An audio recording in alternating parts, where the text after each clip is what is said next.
Body deaths. आज की ये कहानी कोई कहानी नहीं, ये सच्ची घटना पर आधारित है। कैसे अंधविश्वास ने पूरे परिवार को मौत के घाट सुला दिया। कल्पना कीजिए, सुबह के करीब 7:30 बजे का समय है।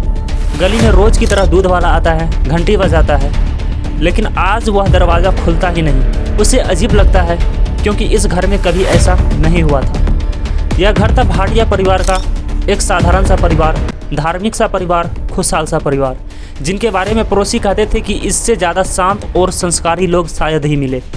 लेकिन उस सुबह जब दरवाज़ा खोला गया और लोग अंदर गए तो सामने जो दृश्य था उसने पूरे देश को हिला दिया। कमरे की छत से लोहे की जाली पर एक गोल घेरे में 10 लोग लटके हुए थे। आंखों पर कपड़े की पट्टी, हाथ पीछे बंधे हुए थे, मुंह पर कपड़ा, पैरों के नीचे स्टूल और प्लास्टिक की कुर्सियाँ, और कमरे के एक कोने में 77 साल की बुजुर्ग माँ नारायण देवी जमीन पर मृत पड़ी थी। घर के अंदर कोई चीख पुकार की निशान नहीं, कोई टूटा ताला नहीं, कोई जबरन घुसने का सबूत नहीं, बस एक सन्नाटा, ऐसा सन्नाटा जो कानों में गूंजता रहे। कुछ ही देर में पुलिस पहुंचती है, पूरा इलाका सील कर दिया जाता है, फॉरेंसिक टीम आती है, क्राइम ब्रांच लगती है। शुरुआत में शक हुआ कि यह सामूहिक हत्या हो सकती है, लेकिन जैसे जैसे जांच आगे बढ़ा तस्वीर बदलने लगी। घर का मुख्य दरवाज़ा अंदर से बंद था। सीसीटीवी फुटेज में रात के बाद कोई बाहरी व्यक्ति अंदर आता या बाहर जाता दिखाई नहीं देता है। पड़ोसी ने भी रात में किसी तरह की चीख या कोई अनहोनी की आवाज़ नहीं सुनी।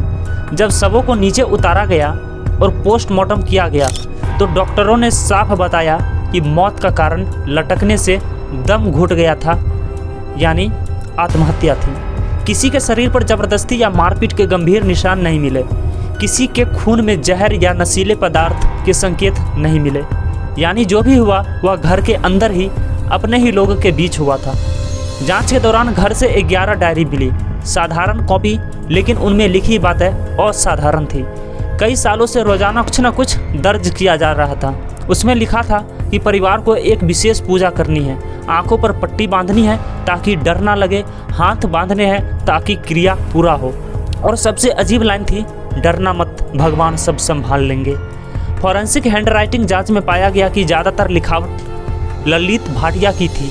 वह ललित जो परिवार में सबसे शांत और धार्मिक व्यक्ति माने जाते थे। के बारे में बाद में पता चला कि 2007 में पिता की मृत्यु के बाद वे लोग गहरे सदमे में चले गए थे।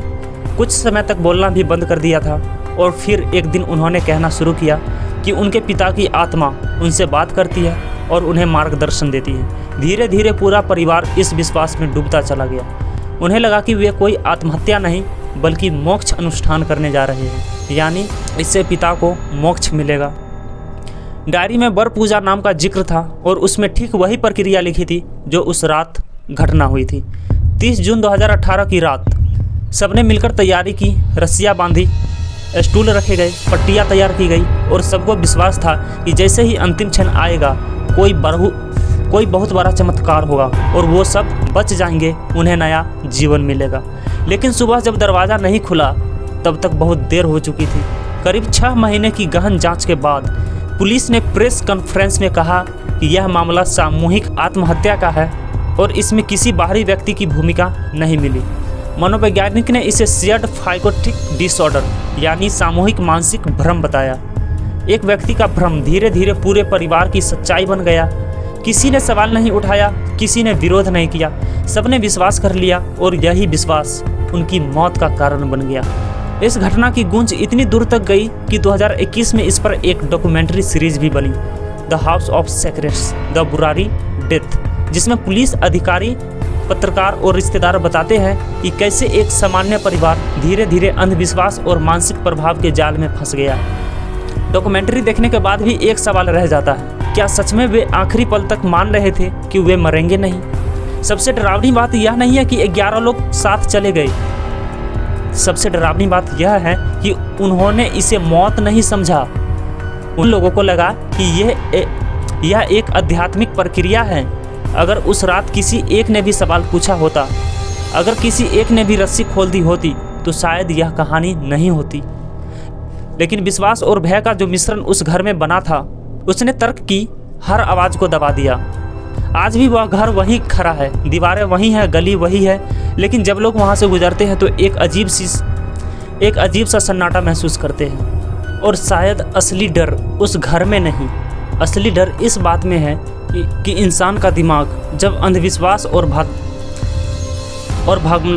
भावनात्मक निर्भरता पे उलझ जाए तो वह तर्क की हर आवाज़ को दबा सकता है। यह कहानी भूत प्रेत की नहीं है, यह कहानी इंसानी मन की है और इसे सबसे ज़्यादा डरावनी बनाती है, क्योंकि भूत से तो हम भाग सकते हैं, लेकिन अपने ही विश्वास से कैसे भागेंगे।